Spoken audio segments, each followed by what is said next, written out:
la bwe buyinza bwa commission obwo era ni president wange ngali mu parliament byonna yabiyitamu era abimanyi commission yemu era yise ekiteeso negamba nti ababaka buli omuntu genda muwa sente ez'emmotoka eba tekoze ensobi eba tegabye enguzi era ye parliament commission yemu yegamba nti president Kyagulanyi bwajira mu parliament yajja mu by election nga bajjeyo kantinti yaweebwa emmotoka naye tebagamba nti constituency twagiwa situgenda kuwa Honorable Kyagulanyi naye n'aweebwa ekyali nguzi gemaanyi ga commission eyo mu kulabirira ababaka baayo ebyo nga njagala ensi ebitegeere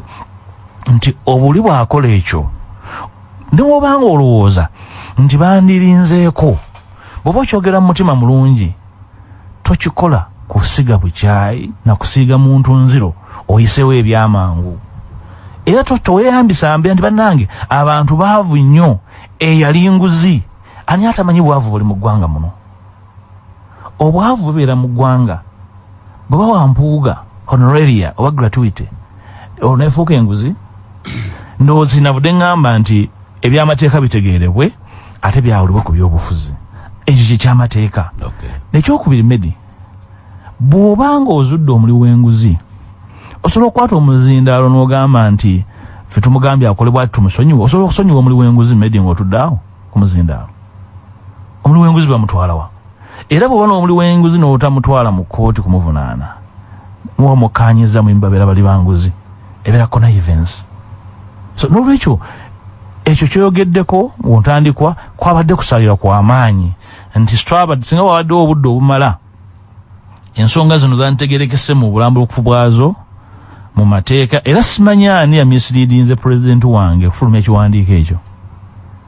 ate nga abamwetolodde abamu baasoma ku mateeka oba bagasoma kuyita buyisi bibuuzo ekyo kisimanyi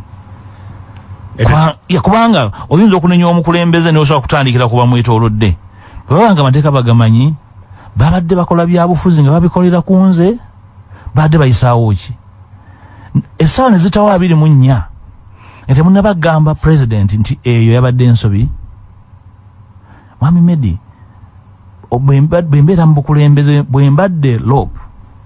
buli lunaku mbadde ensalawo ensonga esukka 10 neera nga kisoboka nti ensonga 10 zensazeewo ensonga 5 nsazeewo mu bukyamu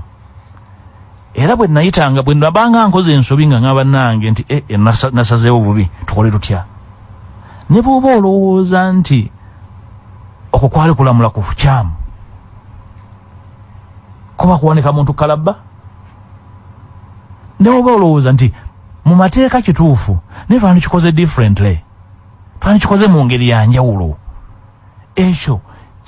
kiyisa olukuŋŋaana lw'amawulire n'ogamba nti oyo mubbi oyo muli wanguzi ebintu bisatu ebyobulabe mwami nzereko era ebitta omuntu mutya nnyo emmundu kubanga emmundu etta ekyokubiri muzindaalo nagwo gulinganga mmundu ekyokusatu ntebe ebintu ebyo buli bw'obanga obirina olina emmundu olina omuzindaalo n'entebe n'otabikwata bulungi osobola okwesanga nga okoze oba oyogedde oba olamudde mu ngeri ey'ebitege yensonga lwaki omulamuzi abalamuzi tubakwata n'obwegenza kubanga bayina entebe mwe batuula sobola okuwanika kalabba Medi osoma ebyafaayo mu nsi yonna olabye abantu bangi bawanika kalabba naye ne batabawanikirawo bagenda okuyita ebbanga nti oyo bamusibye emyaka 4 naye bagenza okukizuulanga nga n'omuntu gwe bagamba nti yatta yali mukyala ali mu kulima binyoobwa ye ali mu kusola ali mu nnimiro asola binyoobwa bye so obulamuzi ng'oli mu ntebe bukwatibwa n'obwegendereza